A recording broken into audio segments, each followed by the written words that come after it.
Alléluia. Gloire soit rendue à notre Seigneur et Sauveur Jésus-Christ de Nazareth pour cette grâce excellente qu'il m'accorde encore en ce jour pour venir continuer le grand thème de notre enseignement dont j'avais débuté précédemment par sa grâce. Demeurons à tous bénis, peuple de Dieu, dans le nom puissant de Jésus-Christ. Et j'implore encore davantage notre Seigneur Jésus-Christ, dans sa grande bonté, sa miséricorde, sa compassion, son amour, vraiment, de nous remplir d'une vie d'obéissance et d'humilité et de sanctification complète, alléluia, du cœur, de l'âme, de l'esprit, sans laquelle vraiment personne ne verra l'éternel. Ne verra l'éternel.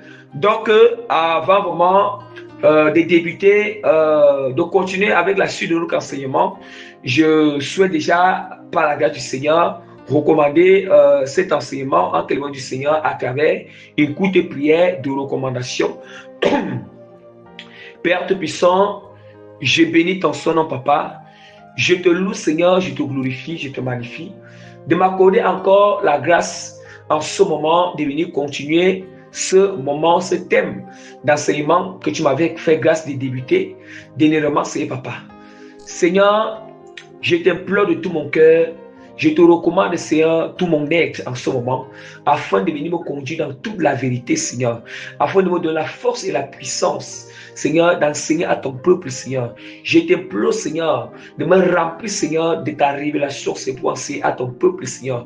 Je t'implore, Seigneur, Papa, Seigneur, d'être, Seigneur, de m'assister, Seigneur, pendant ce moment d'enseignement. Je te confie tous qui vont écouter cet enseignement, Seigneur. Je te confie, je te les confie afin que tu prennes tout ta contrôle dans leur être, Seigneur, de les faire grâce de comprendre, Seigneur, de bien écouter, Seigneur, Papa, Seigneur, et d'ouvrir leur intelligence à travers, Seigneur, cet enseignement, les accorder un bon discernement, Seigneur, Père, qui est selon ta volonté et ta gloire, Seigneur, pendant qu'ils sont en train d'écouter cet enseignement, au nom puissant de notre Seigneur et Sauveur Jésus-Christ Nazareth, ainsi que j'ai recommandé ce moment d'enseignement entre les mains du Seigneur. Amen. Alléluia. Gloire soit rendue à notre Seigneur Sauveur Jésus-Christ de Nazareth. Donc, par la grâce du Seigneur, j'annonce encore la suite de notre grand thème d'enseignement que j'avais débuté l'autre fois, qui est intitulé sur c'est la partie 2. Alléluia. Donc, la partie 2. Bon, je ne sais pas comment ça peut être la partie 2 et la partie fin. Comment ça peut... bon, je souhaite terminer, mais c'est le temps qui nous dira au fur et à mesure que je vais enseigner. Donc, mon but, je souhaite vraiment terminer si Dieu me fait grâce. Mais voilà pourquoi je peux dire que soit c'est la partie 2 et fin, si Dieu me fait grâce de terminer. Si je ne termine pas, alors ça sera la partie 2. Et puis, je vais continuer avec la partie fin, vraiment prochainement, la partie, je crois que c'est la partie fin. Mais Dieu peut aussi me faire grâce de terminer. Donc aujourd'hui, c'est la partie 2, vraiment, qui est intitulée sur la nouvelle naissance, de notre thème qui est intitulé sur la nouvelle naissance d'un chrétien et ses différentes étapes.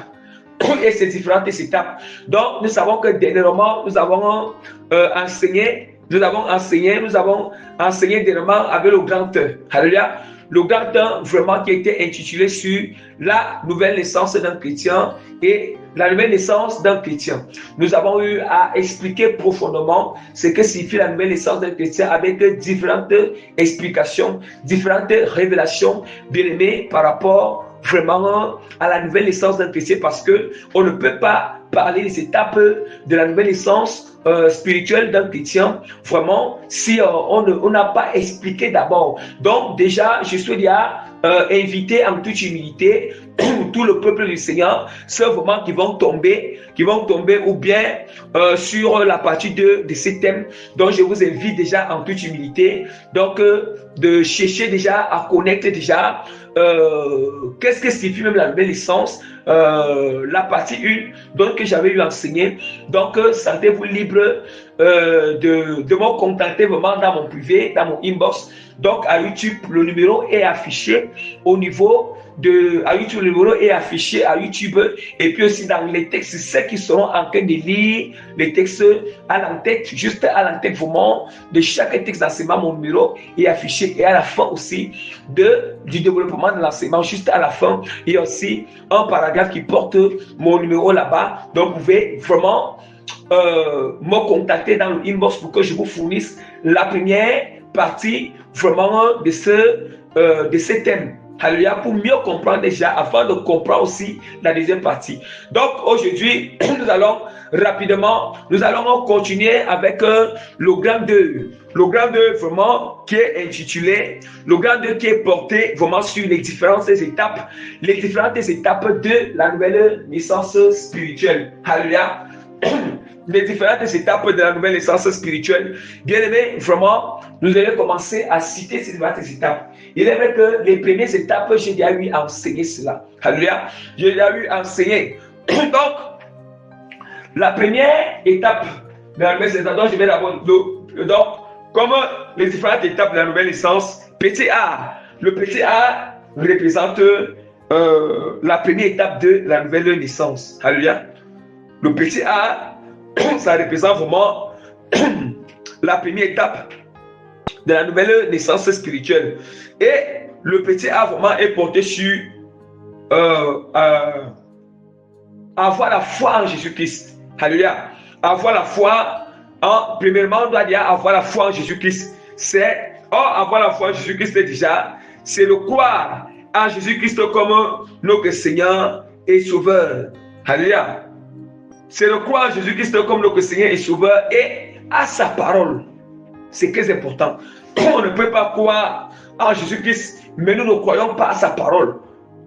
Or, si nous croyons à sa parole, on va mettre sa parole en pratique. Alléluia. C'est la première étape, je dis bien, la première étape qui est au niveau du petit A. Avoir premièrement la foi en Jésus-Christ. Donc, cela signifie que croire en Jésus-Christ comme Seigneur et Sauveur de ta vie et à sa parole, à sa sainte doctrine. Bien aimé, j'ai déjà eu à enseigner sur ça. Donc, j'ai déjà eu à enseigner sur ça. Donc, il va aller très rapidement sur les étapes où j'ai déjà eu à enseigner. Donc, voilà pourquoi la parole de Dieu qui pourra soutenir à ce niveau. Nous savons que la parole, c'est nous dit dans Romains, chapitre 10, à partir Romains, chapitre 10, à partir du verset 9 jusqu'au verset 13. Si tu confesses de ta bouche le Seigneur Jésus, et si tu crois dans ton cœur qu'il est ressuscité des morts, tu seras sauvé. Car c'est en croyant du cœur qu'on parvient à la justice, et c'est en confessant de la bouche qu'on parvient au salut, selon ce que dit l'Écriture. Quiconque croit en lui ne sera point confus. Il y a aucune différence en effet entre le juif et le grec, puisqu'ils ont tous un même Seigneur qui est riche pour tout ce qu'il invoque. Car quiconque invoquera le nom du Seigneur sera sauvé. Alléluia. Donc voilà déjà la première étape. La première étape déjà de la nouvelle naissance. Bien, mais je ne vais pas entrer profondément sur le petit A parce que j'ai déjà enseigné sur ça. La deuxième étape, bien aimé, qui est le petit B. Le petit B, c'est la repentance sincère. C'est la repentance sincère. Bien aimé, j'ai déjà eu à enseigner sur la repentance. Voilà pourquoi avant que j'enseigne sur la nouvelle naissance, il fallait d'abord que j'enseigne sur tous ces petits points que je suis en train de citer là. Le lien enseigné sur le petit A, enseigné sur le petit B. Et même le petit C qui est cité là, j'ai aussi enseigné sur ça. Donc, vraiment bien aimé, j'invite vraiment les bien aimés, ceux vraiment qui veulent avoir l'enseignement profond sur la repentance, bien aimé, contactez-moi dans mon inbox parce que, par la grâce du Seigneur, contactez-moi en toute humilité parce que j'avais eu à enseigner sur la repentance, le thème qui est intitulé sur comprenons profondément la repentance. Alléluia. Comprenons profondément la repentance, appliquons-la et on recevra la délivrance progressive. J'avais enseigné ça sur 10 parties. Donc, bien aimé, voilà aussi, si vous voulez en savoir plus, bien aimé, vraiment, contactez-moi dans le inbox et je vais vous fournir vraiment cet enseignement en fichier PDF et en fichier WhatsApp. Ça dépend de quel fichier que vous voulez. Si vous voulez en fichier PDF, je vais vous le fournir en PDF. Si vous voulez en fichier WhatsApp, je vais vous le fournir. Si vous voulez les deux fichiers, je vais vous fournir les deux fichiers pour en savoir plus. Voilà, donc, deuxième étape, vraiment, deuxième étape de la nouvelle naissance, c'est la repentance sincère. Alléluia, c'est la repentance sincère. Or, nous savons que je vais essayer de résumer. Nous savons que la repentance, c'est de quoi, autant pour moi, la repentance, c'est de reconnaître au fond de notre cœur, alléluia, de regretter davantage au fond de notre cœur, de confesser de notre bouche, alléluia, et de se détourner que aussi délaisser ou renoncer au péché, à nos fautes, nos erreurs, nos iniquités, nos abominations, nos pratiques impures, notre marche qui ne glorifie pas le Seigneur. Alléluia. Voilà à ce qui concerne la repentance. Et avec quelques passages bibliques, nous savons que la parole du Seigneur nous dit vraiment, la parole de Dieu vraiment nous dit déjà dans Luc chapitre 5 verset 32, je ne suis pas appelé à la repentance les justes, mais je suis appelé à la repentance les pécheurs. Alléluia. Ce sont les pécheurs qui les venu appeler à la repentance. Et la parole du Seigneur nous dit encore, quelque part vraiment, alléluia, la parole du Seigneur continue encore à nous dire dans Proverbe chapitre 28, verset 13, si nous confessons nos péchés, il est juste et fidèle pour nous les pardonner et pour nous. Autant pour moi, je m'excuse. Proverbe chapitre verset 13, je m'excuse vraiment. La parole de Dieu nous dit là-bas que celui qui cache ses transgressions ne prospère point, mais celui qui les avoue et les laisse obtient miséricorde. Donc il fallait juste que je vous soutienne avec le passage. Mais si vous voulez avoir un enseignement profond sur la repentance, donc contactez-moi, je vais vous fournir vraiment l'enseignement sur comprenant profondément la repentance. C'est sur 10 parties. Donc, voir cet enseignement. Maintenant, la troisième étape de la nouvelle naissance, c'est la purification et la délivrance. La purification profonde et la délivrance, bien-aimé. Voilà pourquoi, bien-aimé, j'avais aussi d'ailleurs enseigné sur le débarrassement, le processus de débarrassement des impuretés dans l'âme, le cœur et l'esprit. Donc là-bas, ça concerne beaucoup plus la purification et aussi la délivrance. Donc, bien aimé, si vous voulez aussi en savoir plus sur ce thème, je vous ai dit avant, c'est ça d'une manière susceptible, d'une manière ordonnée, alléluia, d'une manière ordonnée et consécutive, bien aimé. Alléluia. Donc, bien aimé, si vous voulez en savoir plus sur le C qui est la troisième étape de la nouvelle naissance, bien aimé, vous avez sentez-vous libre en toute humilité, bien aimé, de me contacter afin que je vous fournisse les fichiers en PDF et les fichiers WhatsApp. Ça dépend de quel fichier que vous avez besoin. Je vais vous les fournir rapidement par la grâce du Seigneur sur, bien aimé, en ce qui concerne la purification et la délivrance. Alléluia. Et nous devons savoir que on ne peut pas déjà recevoir le baptême d'eau ou le baptême du Saint-Esprit si déjà, premièrement, on n'a pas eu la foi, si on ne sait pas déjà repentir de nos péchés. Comment est-ce qu'on va recevoir le baptême? Si, bien aimé, on ne sait pas déjà purifier déjà. Le sang de Christ n'a pas encore déjà effacé nos péchés. On ne sait pas purifier par le sang. Si, bien aimé, vraiment, on n'a pas déjà reçu un maximum de délivrance de cet esprit, l'esprit de fornication, l'esprit d'adultère, c'est un esprit bien qui possède le corps. Quand on dit que l'esprit possède le corps, ça ne signifie pas forcément que il faut que, quand tu seras délivré cet esprit, il faut que tu tombes. Alléluia. Nous savons que, en fait, au moins c'est que délivré de certaines premières semences qui peuvent faire dire que on peut déjà recevoir le baptême d'eau et le baptême du Saint-Esprit. Mais comment est-ce que, dès qu'on croit à Jésus directement, on va recevoir le Saint-Esprit, le baptême d'eau, sans toutefois que le Saint-Esprit ne va pas venir rester aussi dans certaines impuretés. Il ne va pas venir se mélanger avec certaines impuretés. Certaines impuretés qui sont dans l'âme, dans le cœur, dans le corps. C'est voilà pourquoi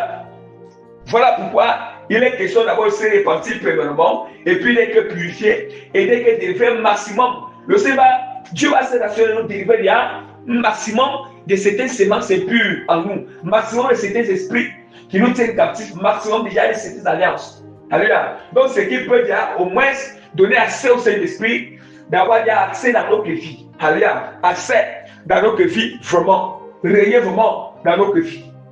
Maintenant, c'est au fur et à mesure que nous allons continuer avec la marche, il y aura certaines choses qui vont continuer encore. Et donc, comme certains comportements, certains caractères, ça sera brisé dans la marche, à la longue.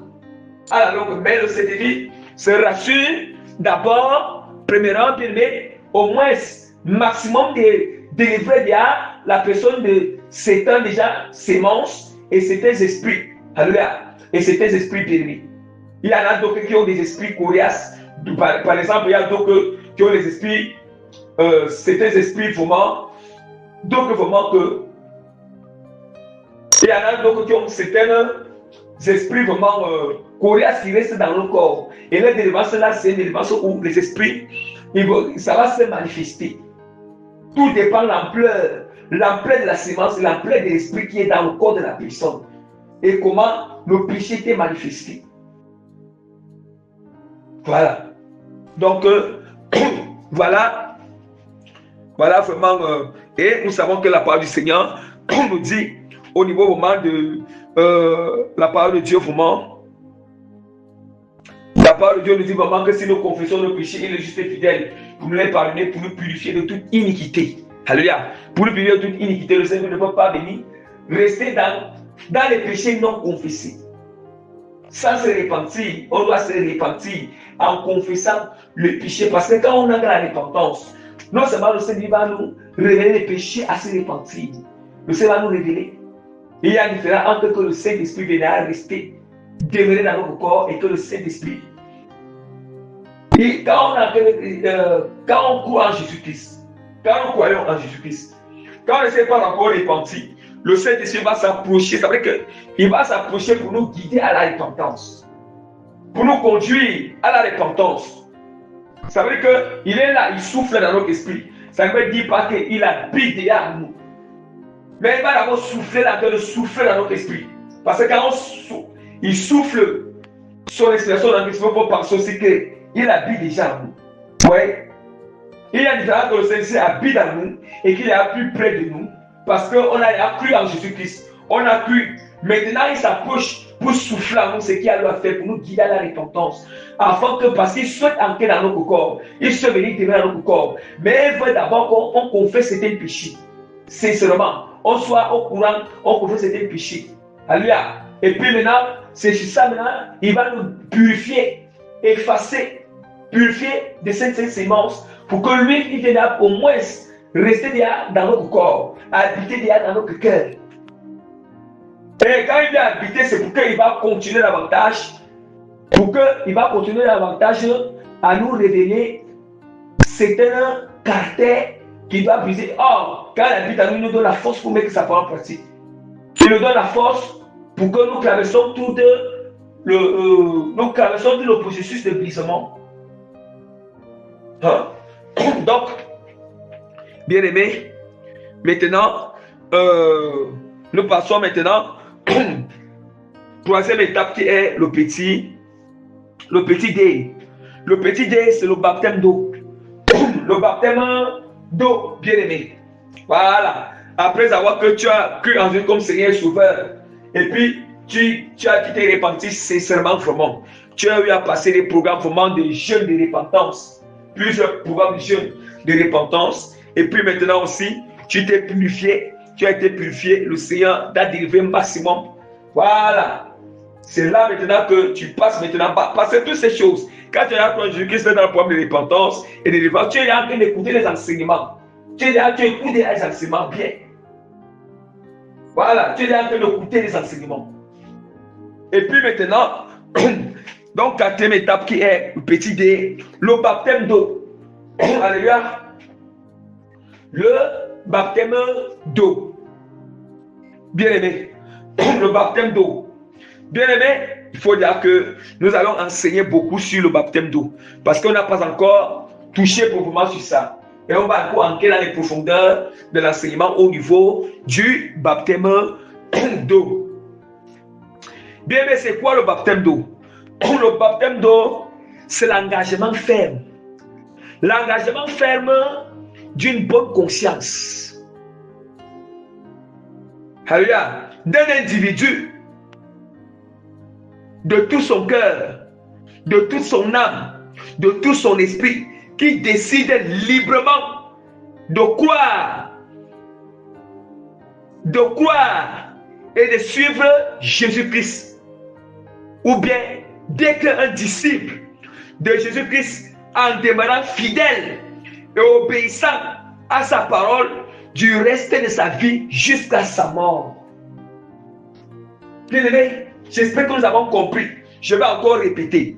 Le baptême d'eau, c'est l'engagement ferme d'une bonne conscience d'un individu de tout son cœur, de toute son âme, de tout son esprit, qui décide librement de croire, de suivre et d'être un disciple de Jésus-Christ en demeurant fidèle et obéissant à la sainte doctrine, à sa sainte doctrine du reste de sa vie jusqu'à sa mort.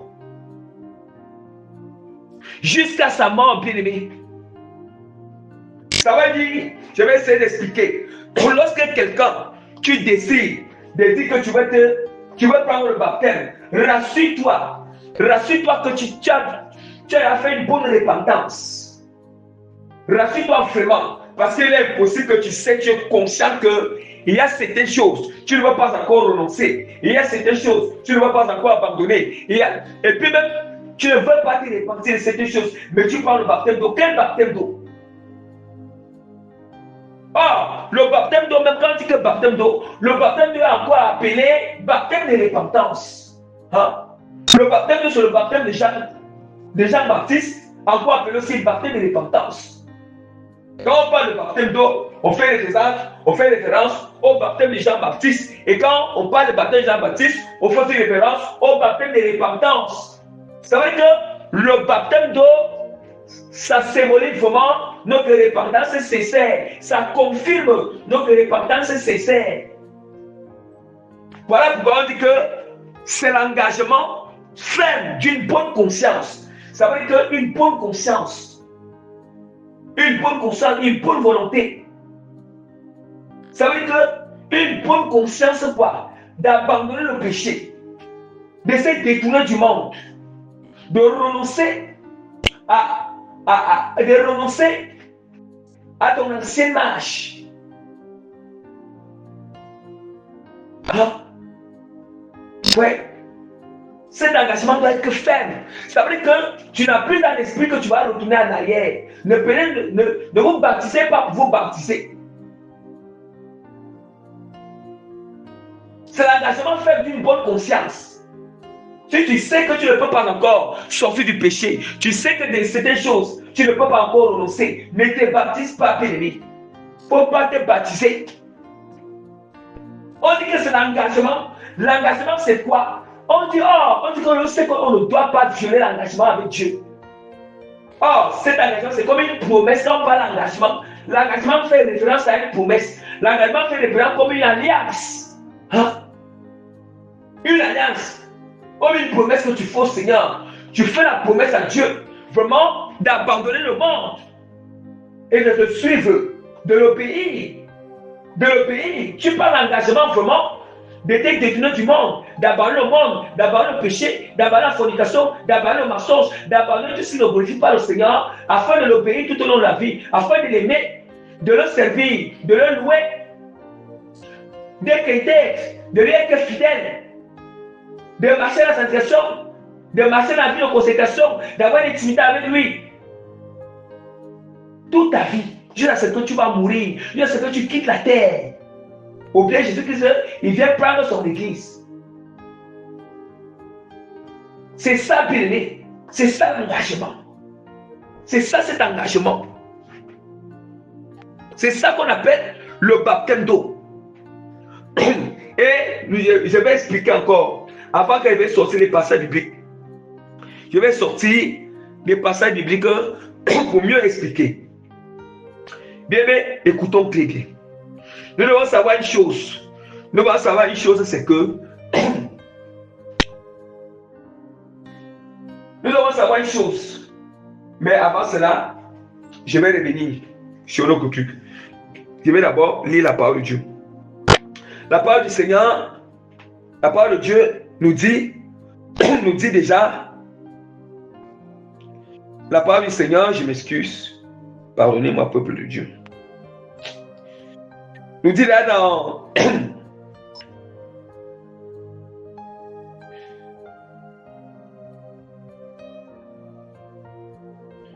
la parole du Seigneur, nous dit là dans l'épître de 1 Pierre, chapitre 3, verset 20 à 22, qui autrefois avait été incrédule lorsque la patience de Dieu se prolongeait au jour de Noé, pendant la construction de l'arche, dans laquelle un petit nombre de personnes, c'est-à-dire 8, furent sauvées à travers l'eau. Cette eau était une figure du baptême, qui n'est pas la purification des souillures du corps, mais l'engagement d'une bonne conscience envers Dieu, et qui maintenant vous sauve, vous aussi, par la résurrection de Jésus-Christ, qui est à la droite de Dieu depuis qu'il est allé au ciel, et que les anges, les autorités et les puissances lui ont été soumises. Bien aimé, la parole du Seigneur nous parle encore dans Matthieu chapitre 3, verset 5 à 8. Les habitants de Jérusalem, de toute la Judée et de tout le pays des environs de Juda se rendaient auprès de lui et confessant leurs péchés, ils se faisaient baptiser par lui dans le fleuve du Jourdain. Mais voyant venir à son baptême beaucoup de pharisiens et de sadduciens, il dit: race de vipères, qui vous a appris à fuir la colère, produisez donc le fruit de la repentance. Ça veut dire qu'il partait à Jean. Ça veut dire que les gens partaient à Jean bien-aimé pour se baptiser. Oui, on dit que la parole est très claire. Il dit que, on dit que, mais voyant venir à son baptême beaucoup de pharisiens et de sadducéens, voyons venir à son baptême, il dit que produisez donc le fruit dit de la repentance. Oui. Produisez. Ça veut dire qu'on doit produire, on doit déjà se repentir. Avant même que le fruit de la repentance soit produit, il faut déjà qu'on se répande, il faut déjà qu'on confesse. Et puis maintenant, produire ces fruits. Sans produisant maintenant, c'est par là maintenant qu'on prend le baptême. Si nous sommes sincères, ce qui prouve que nous sommes sincères, c'est pour les filles de la grâce, c'est le changement, c'est abandonner, c'est maintenant obéir à la parole du Seigneur. Or, les fruits de la repentance sont liés à la Saint-Esprit, sont liés à la parole de Dieu, sont liés vraiment à la parole du Seigneur. Alléluia. Sont liés vraiment à la parole de Dieu.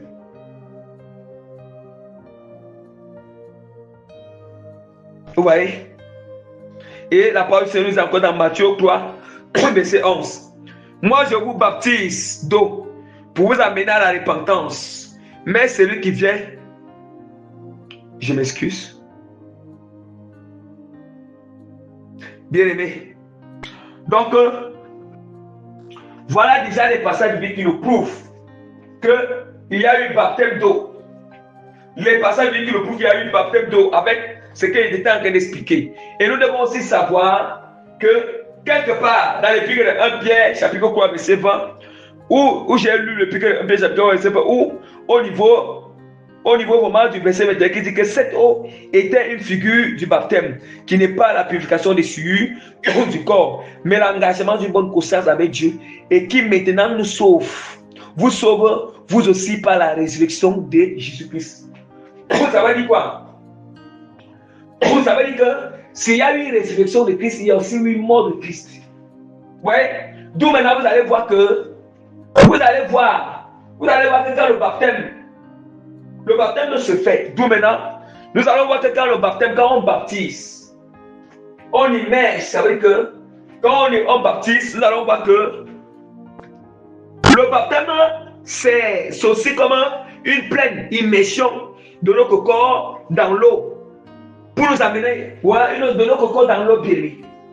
Ça veut dire que notre corps entre dans l'eau, tout le corps est plongé, immergé dans l'eau. Or, quand on parle d'immersion, l'immersion, c'est l'action de plonger ou immerger un corps ou un solide dans le liquide ou dans un milieu. Or, l'eau est un liquide. L'eau est comme un milieu. Le milieu dans lequel on va plonger notre corps. Notre corps devient comme un solide. Alléluia. Le solide, c'est quelque chose qui est physique. Le solide, c'est quelque chose qui est matériel. Or, notre corps physique est matériel. D'où maintenant notre corps est comme ce solide. Notre corps est comme ce solide ici. Alléluia. Ouais, c'est ça l'immersion. Donc, ça veut dire que notre corps est plongé dans l'eau. Tout le corps est plongé dans l'eau. Et puis, il faut ressortir le corps. Or, on dit que du fait que notre corps est plongé dans l'eau, ça veut dire que ça symbolise notre mort. La mort en Christ. Alléluia. Le corps est plongé dans l'eau.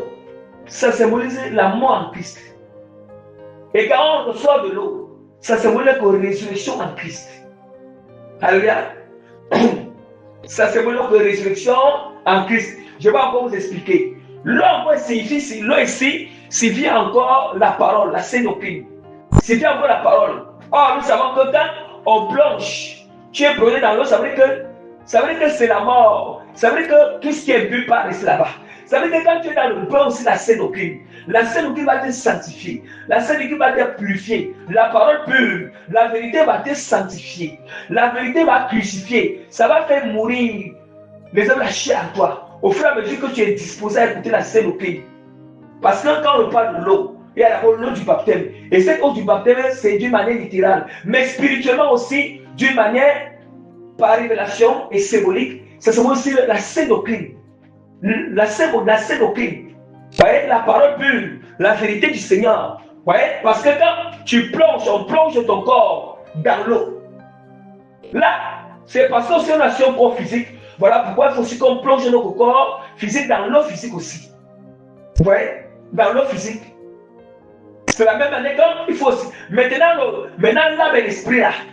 L'âme et l'esprit, il faut que l'âme et l'esprit aussi reçoivent ce qu'on appelle le baptême de l'esprit. L'âme et l'esprit doit avoir le baptême de l'esprit. Parce qu'il y a le baptême physique là, c'est pour le corps physique. C'est pour le corps physique. Maintenant, l'eau là, spirituellement, c'est aussi la parole. La parole de Dieu. Ça veut dire que la parole de Dieu, que la parole pure, la vérité pure, la sainte doctrine pure, au fur et à mesure du fait qu'on a été plongé dans l'eau, ça veut dire que ça symbolise notre mort. Au fur et à mesure qu'on écoute la sainte doctrine est la vérité, doit crucifier notre chair, doit enterrer, ensevelir notre chair. La parole de Dieu est très claire. Je veux que cela a démontré que la parole de Dieu nous purifie, la vérité nous sanctifie.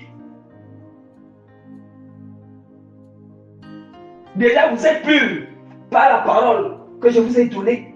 Hein?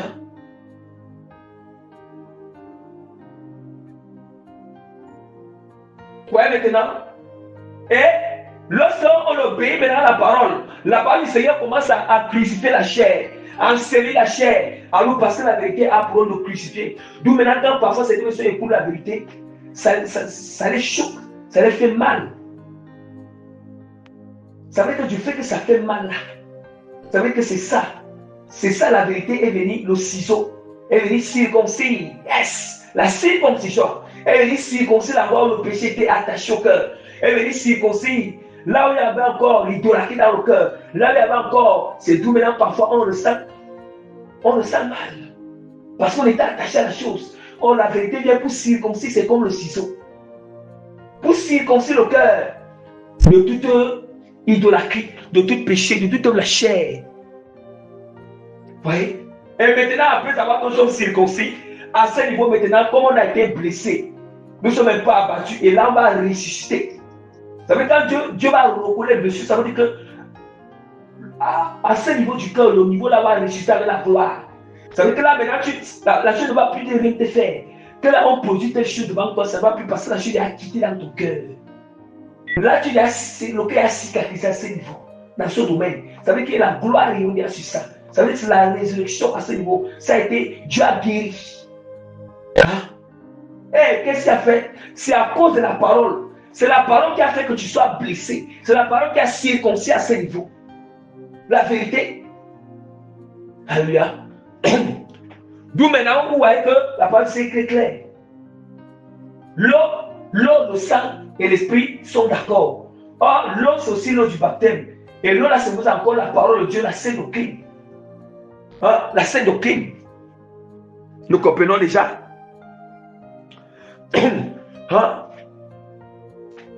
Donc, on ne doit pas seulement se limiter, seulement que parce qu'on s'est baptisé, on est plongé dans l'eau et puis on ne met pas la parole de Dieu en pratique.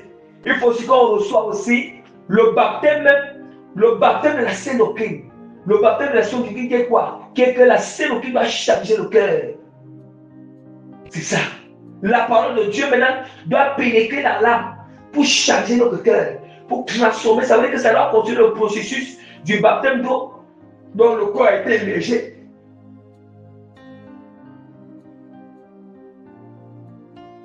Alléluia. Donc, voilà en ce qui concerne la signification du baptême. En ce qui concerne la signification du baptême. Donc, bien aimé, maintenant, nous allons passer maintenant sur petit 1, bien aimé. Nous allons parler de petit 1. Le baptême se fait au nom de qui? Le baptême se fait au nom de qui? Voilà, petit 1. Le baptême se fait au nom de qui? Nous allons voir, bon, il y a des gens qui baptisent au nom de Jésus, il y a d'autres qui baptisent au nom du Père, du Fils et du Saint-Esprit. Il y a cette polémique, vous voyez? Il y a vraiment cette polémique, bien aimé. Bien aimé, nous allons entrer dans la parole du Seigneur. Nous allons entrer dans la parole de Dieu. Alléluia. Bien aimé, il est vrai que dans la parole du Seigneur, dans Matthieu, alléluia, laissez-moi un peu, mais je vais expliquer. Vous savez, moi, je ne fais pas par la grâce du Seigneur, je n'aime pas faire les combines. J'aime toujours prendre tous les passages bibliques. Vous voyez, il y a certaines personnes, ils prennent un passage, oui, ce qu'ils veulent soutenir, en oubliant l'autre. Non, on doit prendre tout. On doit prendre tout. Même là où ça dit qu'on ne dit pas c'est là où c'est qu'au nom de Jésus, je prends tout. Je prends tout afin que je vais expliquer, je vais faire un rapport entre les deux passages pour que nous comprenions la révélation qui sort à l'intérieur. Afin que le peuple ne soit pas confus. Alléluia. Bien aimé, donc vraiment, la parole du Seigneur nous dit vraiment dans Matthieu chapitre 28. Matthieu chapitre 28, à partir du verset Matthieu chapitre 28, verset 19. Allez, faites de toutes les nations les disciples en les baptisant au nom du Père, du Fils et du Saint-Esprit. Bien, mais ce n'est que le seul endroit où nous voyons que dans la Bible, où, comme Jésus-Christ avait dit, allez et baptisez, faites des disciples de toutes les nations et baptisez au nom du Père, du Fils et du Saint-Esprit. Ce n'est que le seul endroit dans la parole de Dieu. Dans la parole de Dieu où nous recouvrons le baptême du Père, du Fils et du Saint-Esprit est mentionné. Maintenant, je vais aussi lire les endroits où le baptême est fait au nom de Jésus-Christ. Et je vais expliquer, je vais faire le rapport entre ces passages bibliques. Le rapport entre ces passages bibliques. Bien aimé, je vais lire rapidement la parole de Dieu. Je lis rapidement. Je lis rapidement la parole du Seigneur. Je lis au nom de Jésus-Christ de Nazareth. Excusez-moi. Voilà. Actes chapitre 19, verset 1 à 6. Pendant qu'Apollos était à Corinthe, Paul, après avoir parcouru les hautes provinces de l'Asie, arriva à Éphèse. Ayant rencontré quelques disciples, il a dit: avez-vous reçu le Saint-Esprit quand vous avez cru? Il lui répondit: nous n'avons pas même entendu qu'il y a un Saint-Esprit. Dit: de quel baptême avez-vous donc été baptisé? Il répondit: du baptême de Jean. Alors Jean a baptisé du baptême de repentance, disant au peuple de croire en celui qui venaient après lui, c'est-à-dire en Jésus. En Jésus, sur ces paroles, il fut baptisé au nom du Seigneur Jésus. Sur ces paroles, il fut baptisé au nom du Seigneur Jésus. Alléluia. Lorsque Paul, voilà, au nom du Seigneur Jésus, lorsque Paul leur imposait les mains, le Saint-Esprit vint sur eux et ils parlaient en langue et prophétisaient. Bien, à ce moment, on nous mentionne déjà qu'il fut baptisé au nom du Seigneur Jésus à ce niveau. Continuons, Actes chapitre 8, verset 15 à 17. Ceci arrivait chez les Samaritains. Prière pour eux. Priez pour eux afin qu'ils reçussent le Saint-Esprit, car il était encore descendu sur aucun d'eux. Il avait seulement été baptisé au nom du Seigneur Jésus. Vous savez que tous ces Samaritains, donc il fallait que les apôtres prient pour qu'ils reçoivent le baptême du Saint-Esprit. On dit que tous ces Samaritains, ces multitudes de personnes, ils avaient été baptisés au nom du Seigneur Jésus-Christ. Bien, nous continuons. Acte 2, chapitre 48. Pierre leur dit, répondez-vous et que chacun de vous soit baptisé au nom de Jésus-Christ. Bien aimé, les mêmes personnes qui sont en train de baptiser au nom de Jésus, ce sont les mêmes personnes que c'est Jésus qui les a envoyés. C'est Jésus qui les a dit dans Matthieu.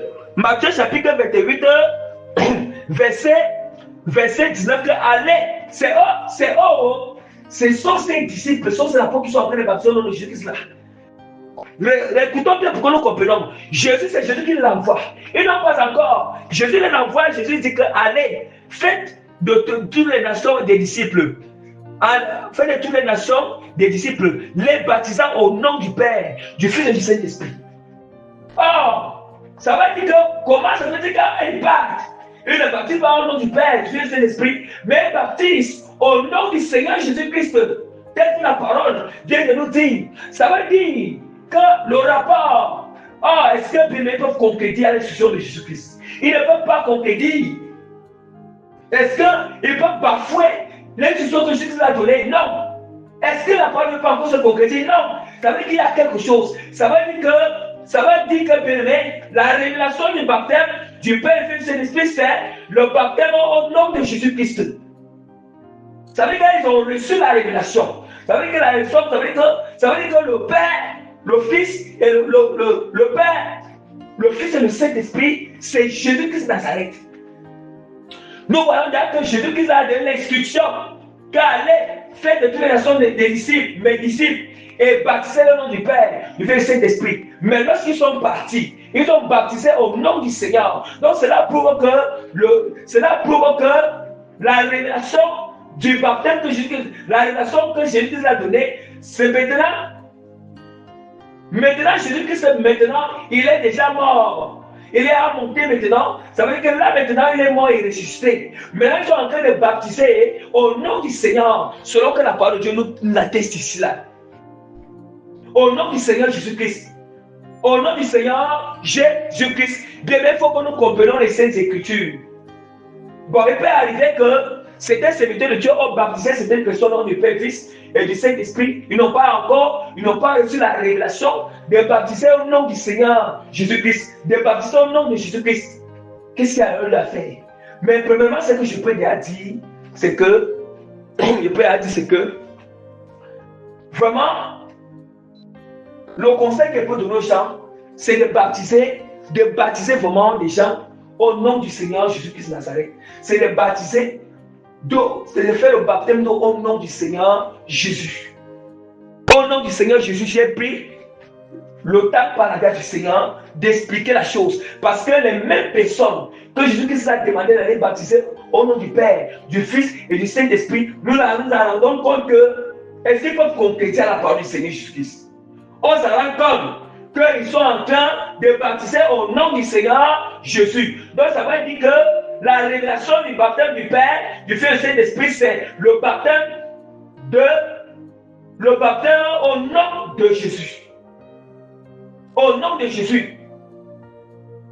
Nous devons comprendre une chose. Nous devons comprendre comme ça, Péri. Parce que le Père, le Fils et le Saint-Esprit, c'est égal à Dieu. Le Dieu grandé. Et le Dieu grandé est égal à Jésus-Christ. est égal à Jésus-Christ bien-aimé. Est égal à Jésus-Christ, d'où maintenant on baptise au nom du Seigneur Jésus. Ça veut dire que dans Jésus, il y a le Saint-Esprit, il y a le Fils, il y a le Père.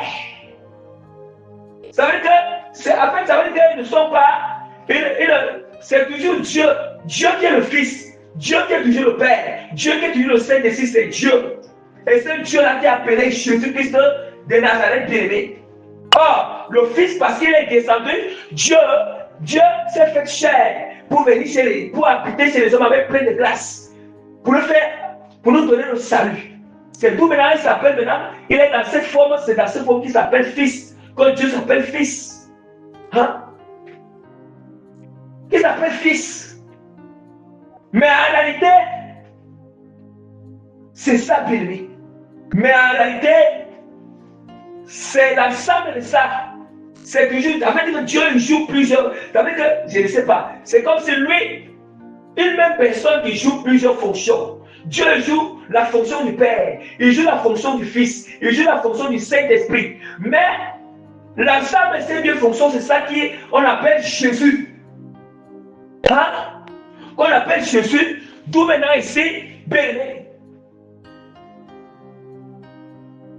Or, du fait que Jésus-Christ maintenant, on dit que Jésus avait été crucifié. Là, le Seigneur est en train de jouer le rôle du Fils, quand il est en train de donner l'instruction aux apôtres. Maintenant, le Saint-Esprit aussi vient. Dieu maintenant vient sur Dieu aussi, il vient jouer le rôle comme Saint-Esprit maintenant. Ça veut dire que les croix sont au complet. D'où maintenant, on baptise déjà les apôtres que maintenant, ils ont la révélation maintenant de baptiser au nom de Jésus. La relation, c'était de baptiser mais au nom de Jésus. Hein? Au nom de Jésus. Donc, c'est ce que je souhaite vraiment expliquer à ce niveau. Donc, je conseille aux gens de baptiser, vraiment, de baptiser les gens au nom du Seigneur Jésus. Faites le baptême d'eau au nom du Seigneur Jésus. C'est selon la révélation. La parole de Dieu nous a attesté. Je vous ai prouvé où est-ce que c'est écrit. Le baptême au nom du Père et du Saint-Esprit. Et là où c'est au nom de Jésus-Christ. Et j'ai fait le rapport entre les deux. Parce ça pour expliquer. Parce que c'était quand vous dites que baptiser au nom du Seigneur Jésus-Christ, ils ne vont pas aller vous prendre le passage qui est écrit au nom du Père et du Saint-Esprit. D'où maintenant c'était sur son conflit. On n'allait pas voir maintenant ce passage. Mais pourquoi elle ne nous explique pas pourquoi c'est écrit comme ça? Oui, parce qu'on ne peut pas seulement venir dire aux gens que non, baptiser au nom de Jésus-Christ, et puis on soit les passages qui prouvent. Maintenant aussi, ceux qui disent qu'au nom du Saint-Esprit, quand ils vont aller sortir le passage qui est écrit au nom du Père et du Saint-Esprit est donné, et montrer à ceux qui vous avez dit qu'on baptise au nom de Jésus-Christ, ça va les mettre en confusion. Il faut prendre les deux passages et faire un rapport et expliquer pourquoi est-ce qu'il faut baptiser au nom du Seigneur Jésus. Et puis, oui, c'est vrai que c'est écrit que au nom du Père et du Saint-Esprit. Mais alors, il faut expliquer un rapport. Le rapport maintenant entre ce qu'il y a, qu'est-ce qu'il y a. Donc voilà ce que je pouvais expliquer. Donc, vraiment, il faut baptiser au nom du Seigneur Jésus. Il faut baptiser au nom du Seigneur Jésus. On a fait le baptême d'eau au nom du Seigneur Jésus-Christ. Au nom de Jésus-Christ, on a fait le baptême d'eau. On a fait le baptême d'eau au nom de Jésus.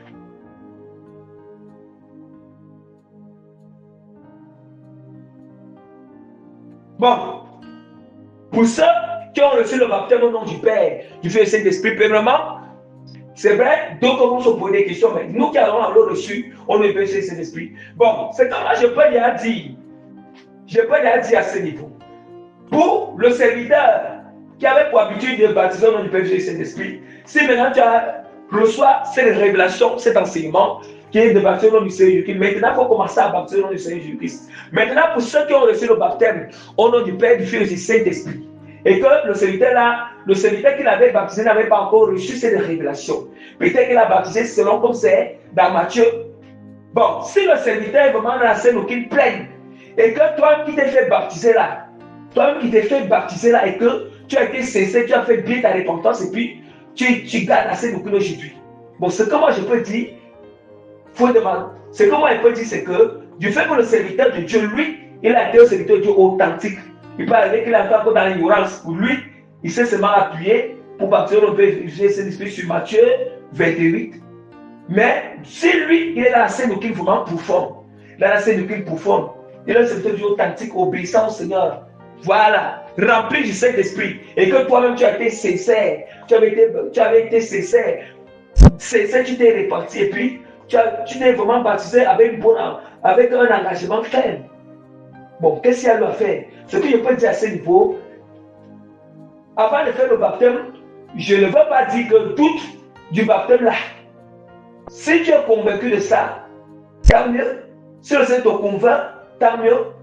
Bon, si tu vois vraiment que tu peux encore maintenant, mais je conseille aussi de prier encore le Seigneur. Tu pries Dieu, Seigneur, est-ce que vraiment, il faut que je me rebaptise au nom de Jésus-Christ?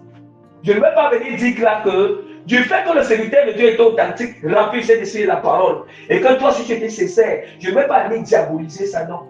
On doit avoir crainte de Dieu, nous devons avoir la crainte du Seigneur. Je ne veux pas venir avec la chair pour dire que non, c'est diabolique, non. Je donne juste des conseils à ce niveau. Mais si toi, tu n'avais pas été sincère, et le serviteur n'était pas sincère, il avait pas besoin de faire, tu dois refaire le baptême. Je répète, si tu sais que tu n'avais pas encore vraiment pris un engagement ferme, et que tu t'es baptisé, donc tu étais encore dans le péché, tu continues encore dans le péché, et que le serviteur de Dieu lui-même, il n'était même pas dans remplir la parole, en plus, celui-ci doit refaire le baptême. Refaire le baptême. Voilà. Et tu dois le faire.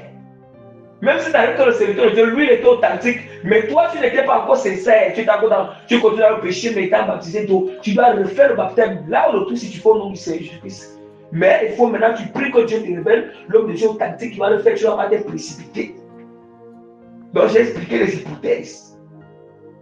L'hypothèse où bénir le serviteur de Dieu authentique, rempli de la parole, la sainte doctrine et du Saint-Esprit. Toi-même, tu étais sincère. Et puis, tu étais dans la sainte doctrine de Jésus. Tu n'étais pas détourné depuis le jour que tu t'es baptisé là. Et puis, comme il n'avait pas encore reçu la révélation, il t'a baptisé au nom du Père et du Saint-Esprit. Dans ce cas-là, tu dois demander au Seigneur, avant de te rebaptiser, si tu veux te rebaptiser, demande d'abord au Seigneur. Déjà, la chose de bonne façon, c'est que tu étais authentique. Rempli de la parole, rempli du Saint-Esprit. Toi-même, tu étais sincère. Tu n'es plus retourné. Depuis que tu as reçu ce baptême, tu es dans la scène doctrine. Mais tu dois d'abord demander à Dieu si tu peux te rebaptiser. Voilà. Tu peux te rebaptiser. C'est le conseil qu'il faut donner à ce niveau. Je ne peux pas diaboliser ça. Comme si non, je ne veux pas pour diaboliser. Mais je conseille de demander au Seigneur, Seigneur, est-ce que je peux me rebaptiser? Bien que toutes les conditions étaient là en place. Le Seigneur était authentique, rempli ta parole, rempli de Saint-Esprit. Moi-même, j'étais sincère, je ne me suis jamais détourné. Je suis toujours à la scène de Jésus. Mais là, on conseille que je demande au Seigneur quand même dans la prière. Demande au Seigneur. Premièrement, il faut d'abord regarder après avoir écouté cet enseignement, est-ce que tu sens qu'il faut le faire? Quelle est la conviction en toi? Mais le conseil, c'est qu'il faut demander d'abord au Seigneur avant de te rebaptiser. Voilà. Maintenant, le niveau où toi-même tu n'étais pas encore prêt, tu n'étais pas encore sincère. Même si c'est que tu étais authentique là, et que le baptême a été fait au nom du Père et du Saint-Esprit, tu dois te rebaptiser. Tu dois refaire le baptême maintenant pour le toucher au nom du Seigneur. S'il arrive aussi que toi tu étais sincère et que l'homme de Dieu n'était pas authentique, peut-être qu'il était dans la fornication, dans le péché quelconque, pas rempli de la parole à ses doctrines. C'est qu'il peut te dire, même comme ça c'est au nom du Père et du Saint-Esprit, tu dois le faire. Tu vas maintenant le faire au nom du Seigneur. Même si le baptême qui se fait au nom du Seigneur là, si l'homme de Dieu n'est pas authentique, toi tu es sincère, tu dois le faire avec un homme de Dieu qui est authentique. Le nom qui se fait au nom du Seigneur, si toi-même tu n'étais pas sincère, mais l'homme de Dieu était au nom du Seigneur, tu n'étais pas sincère, mais l'homme de Dieu était authentique, rempli de la parole, tu dois aussi le faire. Donc il faut que toutes les conditions soient réunies. L'homme de Dieu doit être authentique, rempli de la parole, la sainte doctrine, lui-même pratiquant cette parole. Alléluia. Et toi-même aussi sincère, sincère, tu t'es bien réparti, renoncer au péché, sincère. C'est ça, c'est la condition qu'il faut vraiment. Voilà. Et puis maintenant, on a fait avec au nom du Seigneur Jésus-Christ, là tout est clair, tout est bon. Tout est bon. Mais en ce qui concerne le baptême, je vous en conjure je vous conseille qu'avant de faire le baptême, demandez toujours au Seigneur, demandez d'abord au Seigneur, que ce soit le baptême au nom du Seigneur Jésus, demandez au Seigneur vraiment de vous révéler quel homme de Dieu qui doit vous baptiser. C'est très important. C'est très important. Voilà ce que je pouvais aussi parler à ce niveau. Donc, au niveau de petit 1, où je dirais que le baptême se fait au nom de qui? Voilà en ce qui concerne le petit 1. Le petit 2, c'est de quelle manière doit-on procéder le baptême? De quelle manière doit-on procéder le baptême? Le baptême se procède par immersion. J'ai expliqué ça. Immersion, ça veut dire qu'on plonge le corps dans l'eau. C'est cette manière que le baptême doit se procéder. On doit plonger le corps dans l'eau. Le petit 2, ça veut dire que le petit 2, c'est que le baptême, de quelle manière doit-on procéder le baptême? Donc, le baptême se procède par immersion. Ça veut dire qu'on plonge le corps dans l'eau. Voilà la manière que ça doit se passer. Et la parole de Dieu nous dit vraiment à ce niveau. Et la parole de Dieu vraiment nous dit. Et n'oublions pas, bien évidemment, je m'excuse, je suis arrivé encore à ce niveau. Je suis arrivé encore sur le baptême au nom du Seigneur. N'oublions pas que, au nom du Seigneur Jésus-Christ, n'oublions même pas que Jésus lui-même, vous voyez comment Jésus, c'est que pour soutenir encore qu'on doit se baptiser au nom du Seigneur Jésus-Christ, pour dire que le nom du Seigneur Jésus-Christ, c'est la révélation du Père, Fils et Esprit. Oh, Jésus-Christ, il dit dans Jean chapitre 16, verset 24, jusqu'à présent, vous n'avez rien demandé à mon nom. Demandez et vous recevrez afin que vos choix soient parfaits. Il dit encore dans Jean 14, verset 15 à 14. Verset 15 à 14, et tout ce que vous demanderez à mon nom, je le ferai afin que le Père soit glorifié dans le Fils. Hein? Et si vous demandez quelque chose à mon nom, je le ferai. Vous voyez maintenant qu'on doit baptiser au nom du Seigneur Jésus, au nom de Jésus. Puis il a dit qu'on demande dans son nom. Hein?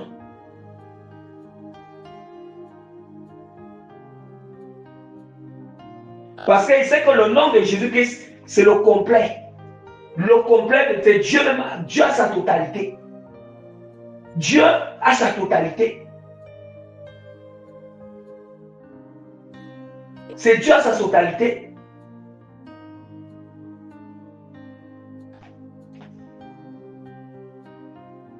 Comment nous ne comprenons pas? Même quand Marie, l'ange Gabriel a donné le message. Il a dit que tu seras enceinte. Il a été dit tu seras enceinte. Il a demandé que ça va se passer comment.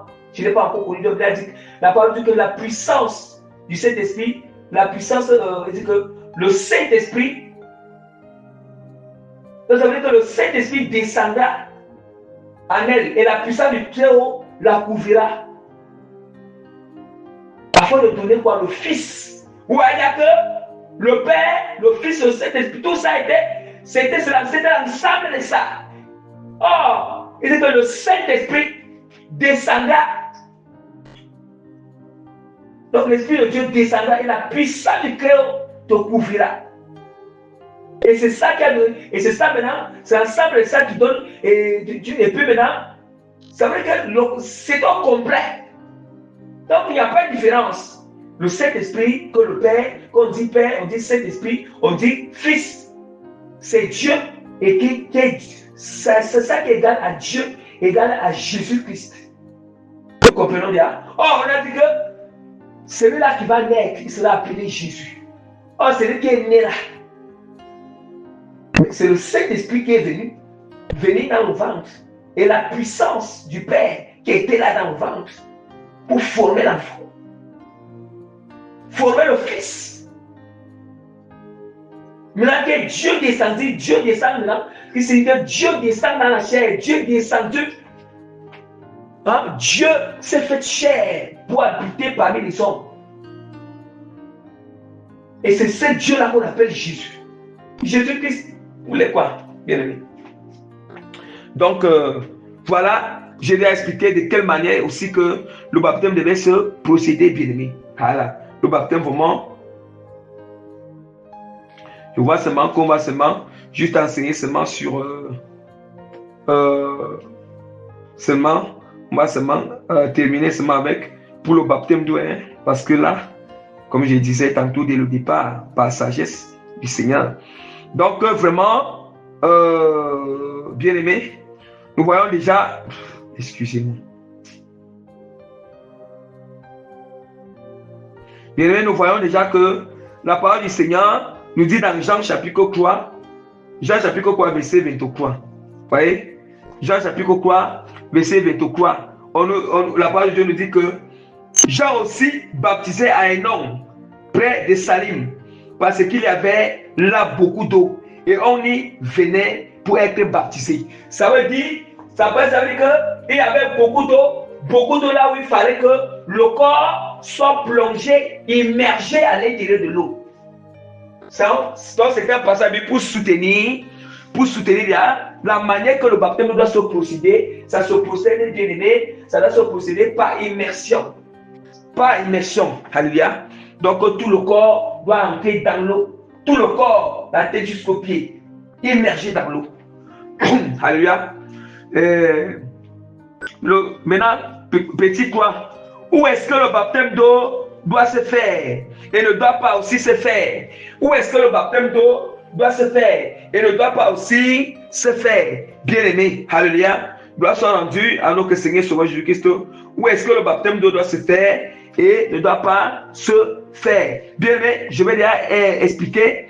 Le baptême d'eau se fait où? Le baptême d'eau se fait dans une rivière qui coule. Une rivière qui coule, ça peut être un fleuve qui coule. Une rivière qui coule, bien aimé. Une rivière qui coule. Un fleuve d'eau qui coule. Le baptême d'eau doit se faire dans ces lieux. Vous voyez? Dans ces lieux, bien aimé. Une rivière qui coule. Un fleuve d'eau qui coule. Vous voyez? Un fleuve d'eau qui coule.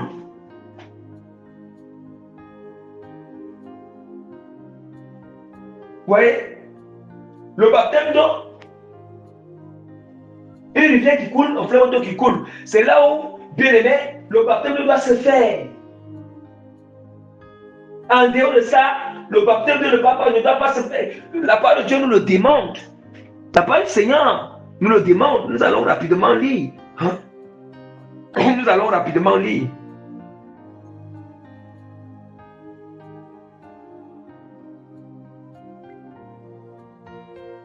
Déjà même la parole du Seigneur nous le démontre qu'il y a encore même dans Jean chapitre 3 que Jean aussi baptisait un homme près de Salim parce qu'il y avait là beaucoup d'eau. On y venait pour se baptiser bien.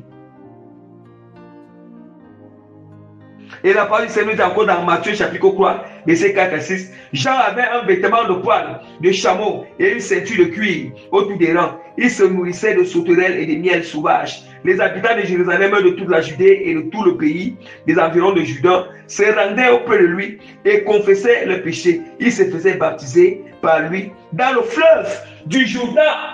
Est-ce qu'on entend? Oh, le fleuve du Jourdain, c'était une rivière qui coulait.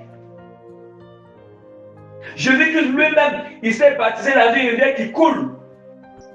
Oh, la parole du Seigneur nous dit encore, si vous demeurez en lui, marchez comme lui l'a marché. Les disciples de Jésus, ce sont ceux qui imitent Christ. Jésus-Christ de Nazareth. Et Jésus-Christ est très clair. Hein? Il est très clair. Enseignez-les. C'est ce que je vous ai enseigné. Mais nous allons voir aujourd'hui les gens qui enseignent ces genres de choses. Où est-ce que le baptême ne doit pas se faire? Le baptême d'eau, on le baptise avec les gobelets, comme on va avec le catholicisme. On va prendre, on puise dans le gobelet, on met sur les bébés bénis. Non, c'est un faux baptême. Ce n'est pas biblique. Le baptême, on baptise dans les bassines. Dans les bassines, dans les pompées bénis. Les bassines et les pompées. Bon, de mettre dans les piscines et les pompées bénis. Mais, moi, je peux dire de faire, être prudent, de faire attention, de faire ce genre de baptême. Où vous allez vous baptiser dans la piscine. Vous allez baptiser dans un gonflet, pour ça, les gonflets là, qu'on souffle et puis on met l'eau à l'intérieur, faites attention. Moi, je ne peux pas vous dire, je ne peux pas vous conseiller de faire ce genre de baptême. Je ne peux pas vous confirmer que Dieu est là, bien aimé. Bon, moi, je reste dans la parole. Et je reste dans la parole et je peux faire parler avec sagesse et prudence. Avec sagesse et prudence, c'est bien aimé. Vous voyez? Donc le mieux, c'est de rester dans la parole. Restez dans la parole. Ne vous baptisez pas, bien aimé, avec les gobelets d'eau. On puise l'eau dans le gobelet, on verse sur toi, ou bien on verse un seau d'eau sur toi, attention. Ou bien tu te baptises dans les bassines d'eau, ou bien dans une piscine, dans les gonflets qu'on a remplis d'eau là, attention, bien aimé. Moi, je vous déconseille. Et puis même, je vous déconseille de ne pas se baptiser dans ce genre de choses parce que ce n'est pas biblique. Bon, s'il y a ceux qui sont à baptiser sur ça, moi je peux aussi vous conseiller pour venir demander au Seigneur. C'est pas, il peut arriver que tu as été sincère, l'autorité de Dieu t'a appris la parole, et puis bon, lui t'a baptisé dans ça. Bon, ce qu'il peut dire, demande au Seigneur. Il faut demander à Dieu. Bon, moi je ne sais pas ce qu'il peut qualifier ça, mais je sais que ce n'est pas biblique. Je sais que ce n'est pas biblique. Voilà, si moi je peux conseiller la personne, c'est de se rebaptiser, mais au bien aussi, de demander d'abord au Seigneur. Voilà ce que je peux dire à ce niveau. Donc, je peux faire enseigner les choses avec beaucoup de sagesse et de prudence. Et de prudence. Bien aimé. Et nous continuons, bien aimé. Maintenant, nous continuons. À qui Jésus-Christ a confié la charge de baptiser? À qui Jésus-Christ a confié la charge, c'est petit 4. À qui Jésus-Christ a confié la charge de baptiser? Jésus-Christ a confié la charge. Il n'a pas confié la charge aux femmes de baptiser. Mais il a confié la charge aux hommes bien-aimés, de baptiser bien-aimés. Ce sont les hommes de Dieu qui sont dans les 5 ministères qui doivent baptiser. Ça veut dire quoi? Les évangélistes, hommes, baptisent. Les apôtres baptisent. Les pasteurs baptisent. Les prophètes baptisent. Les prophètes baptisent. Les docteurs baptisent. Mais il faut qu'ils soient authentiques. Je répète bien, à une seule condition, qu'ils sont authentiques, remplis de la parole, la seule auquel remplis du Saint-Esprit. Voilà. Une femme ne peut pas baptiser. Une femme ne peut pas, quand tu sois prophétesse, tu sois évangéliste femme, appelle évangéliste femme, ou prophétesse, une femme ne peut pas baptiser. Ne peut pas baptiser. Le baptême, c'est pour les ministres hommes. Authentiques, ce n'est pas les ministres hommes qui ne sont pas authentiques, qui sont là dans le péché, qui sont dans la fornication. N'acceptez un homme de Dieu béni, un homme de Dieu qui est dans la fornication là, dans le fond, dans l'infidélité là, l'adultère, et puis des baptistes, c'est un baptême qui est caduc et fort. Il va venir te transmettre l'esprit impur. L'esprit impur en toi. Je vous ai dit que la seule condition pour que le baptême soit authentique et confirmé, l'homme de Dieu est authentique, rempli de la parole, la sainte doctrine et le Saint-Esprit. Toi-même, tu dois être sincère dans la repentance, obéissant à la parole. Et ça doit se faire au nom de Jésus-Christ. Là, c'est très bien. Mais j'ai aussi conseillé les autres occultes. Quand vous avez été sincère, authentique, mais ça s'est passé au nom du péché. C'est bon, j'ai conseillé là-bas ce niveau. Donc voilà ce que je pouvais dire. Qui le Seigneur a confié la charge de baptiser. Et je vais rapidement aussi lire la parole de Dieu à ce niveau. La parole du Seigneur nous dit dans Jean chapitre 4, verset 1 à 2. Le Seigneur sut que les pharisiens avaient appris qu'il faisait et baptisait plus de disciples que Jean. Toutefois, Jésus ne baptisait pas lui-même, mais c'était ses disciples. Vous entendez? Ça veut dire que Jésus lui-même ne baptisait pas d'eau, mais il avait confié ses charges à ses disciples et ses apôtres de baptiser. Et ses apôtres n'étaient que les hommes. C'est vrai que parmi, quand on dit que disciples, il y avait ses apôtres. Parmi les disciples, il y avait aussi les femmes. Mais ici, il s'agit des disciples hommes qui baptisaient ses apôtres et s'il s'agit de sa peau qui baptisait, ce n'était pas les femmes qui baptisaient. Voilà. Et nous voyons encore que Jean-Baptiste encore il baptisait. C'est un homme. Dieu l'avait confié cette charge de baptiser afin d'aplanir le chemin de Christ. Nous avons vu que quelque part encore, la parole du Seigneur nous dit encore dans Actes chapitre 8, verset 47 à 38, nous allons encore voir là-bas que Philippe l'évangéliste, il avait baptisé l'eunuque éthiopien. Et nous allons encore voir que Ananas aussi avait baptisé Paul. Quelque part, on ne voit pas, Paul était un apôtre, Philippe était vraiment un évangéliste aussi. Donc voilà ce que je pouvais expliquer. Maintenant, je passe à ce moment sur le point. Le petit saint. Le petit saint. Qui est-ce qui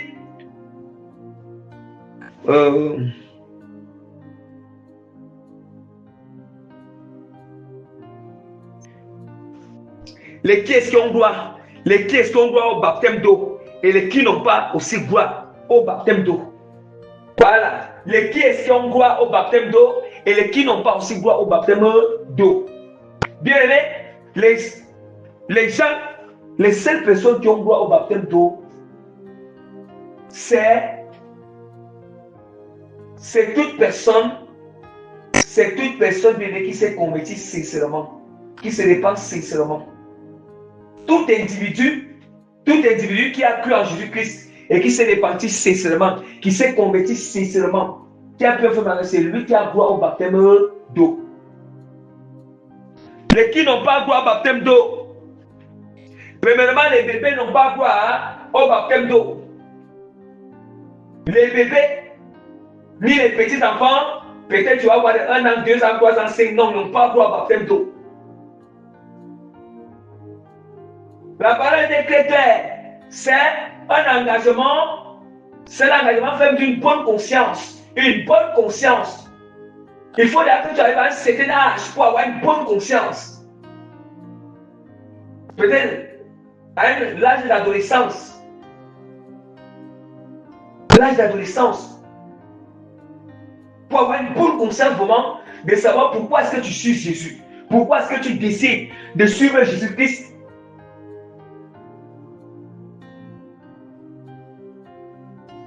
Premièrement, le baptême, on ne peut pas baptiser les bébés. Les gens qui n'ont pas droit au baptême d'eau, il y a les bébés, il y a les petits enfants qui ne peuvent pas encore avoir une bonne conscience des profondeurs. Maintenant, il y a aussi les qui aussi ne doivent pas se baptiser. Il y a aussi, que ce soit aussi les adolescents, les grandes personnes qui sont encore païens et athées. Et les chrétiens tiers, ils n'ont pas droit au baptême d'eau. Les grandes personnes, les jeunes qui sont païens, athées et qui sont chrétiens tiers, n'ont pas droit au baptême d'eau. Non. N'ont pas droit au baptême d'eau. Je répète encore, les jeunes, adolescents et les grandes personnes qui sont encore athées, païens et chrétiens tiers, n'ont pas droit au baptême d'eau. Un chrétien ne respecte pas, il n'est pas en train de respecter pas les principes, les conditions pour recevoir le baptême d'eau. Parce qu'un chrétien, il est encore dans le péché, il ne fait pas encore repentir sincèrement.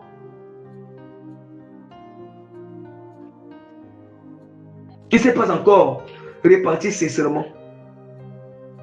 Et la preuve en est que la parole du Seigneur nous dit dans Matthieu. C'est Matthieu chapitre 1, verset 11. Moi je vous baptise d'eau. Vous amenez à la repentance. Vous entendez? Pour vous amener à la repentance. Comment alors tu es baptisé d'eau et puis tu ne te répands pas sincèrement? Vous voyez? Or, ce n'est pas une conversion sincère. C'est une conversion sincère. Hein?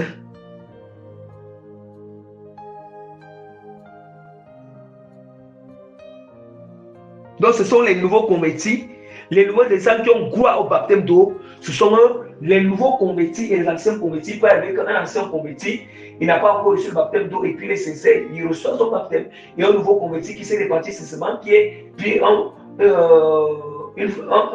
engagement ferme, de bonne conscience. Il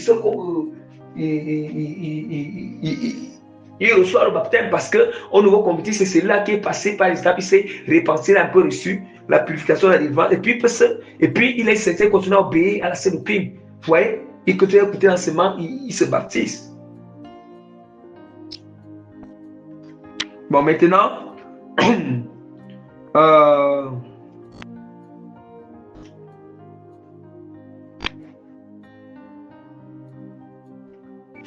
bien aimé, voilà vraiment.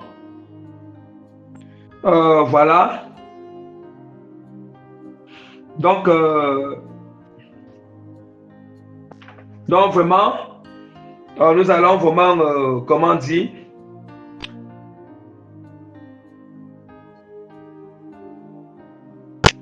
donc nous allons vraiment, voilà, c'est à ce niveau où le baptême, le point sur le baptême d'eau s'arrête.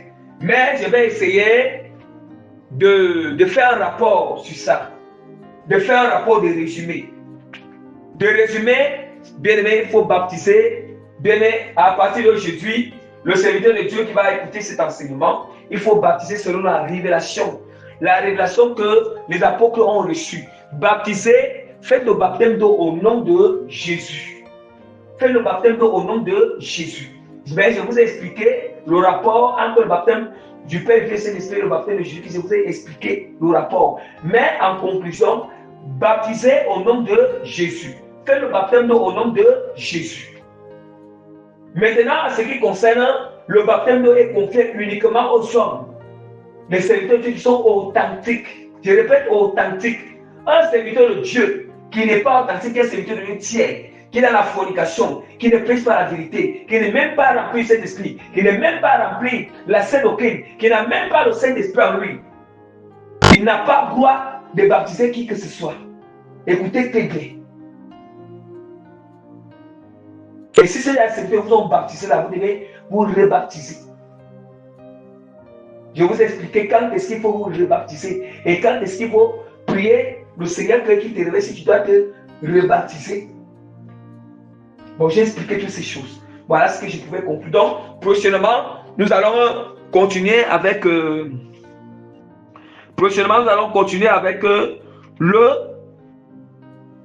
petit E qui est le baptême du Saint-Esprit. Et nous allons expliquer le baptême du Saint-Esprit profondément. Nous allons expliquer ça prochainement. On va aussi parler de l'auteur du baptême du Saint-Esprit qui baptise du Saint-Esprit. Donc, nous allons expliquer profondément le Saint-Esprit et en occupant, nous allons parler de l'auteur du baptême du Saint-Esprit. Et en occupant, nous allons aussi parler de... Les deux baptêmes sont-ils obligatoires pour entrer au ciel? Donc, nous allons parler de ces choses prochainement.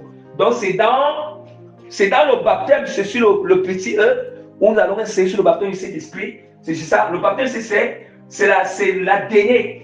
la dernière étape. Voilà, c'est la dernière étape de la nouvelle naissance. C'est le baptême, le petit E, c'est le baptême du Saint-Esprit. Nous allons enseigner sur ça prochainement. Et l'enseignement et le thème de la nouvelle naissance spirituelle d'un chrétien, ça va terminer. Ça sera la dernière partie, la partie fin. Donc, que toute la gloire revienne encore à notre Seigneur et Sauveur Jésus-Christ de Nazareth. J'espère vraiment que nous avons écouté profondément l'enseignement sur le baptême d'eau. J'espère que nous avons écouté.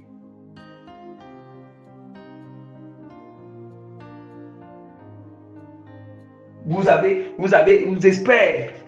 Je vous avais écouté. Je répète, je résume encore. Nous avons parlé, on a expliqué pour moi le baptême d'eau même. On a parlé au nom de qui on doit se baptiser. Et j'ai expliqué, j'ai fait le rapport entre les deux pour avoir un truc unique. J'ai expliqué de quelle manière le baptême doit se procéder. J'ai expliqué où est-ce que le baptême d'eau doit se faire et ne doit pas se faire. J'ai expliqué. Et à qui le Seigneur a confié le baptême, j'ai expliqué. Et qui est-ce qu'on doit au baptême d'eau et qui n'ont pas aussi gloire, j'ai expliqué. Donc voilà. Que toute la gloire revienne à notre Seigneur et Sauveur Jésus-Christ de Nazareth par la grâce du Seigneur. J'ai mis le sceau du Saint-Esprit. Le sceau du Saint-Esprit sur cette enseignement, je mets les cachets, les témoignages de cet enseignement et je mets davantage la signature authentique de l'autorité de transformation, de changement, d'impactation positive des cœurs à l'esprit qui vont écouter et disposer cet enseignement au nom puissant de Jésus-Christ de Nazareth.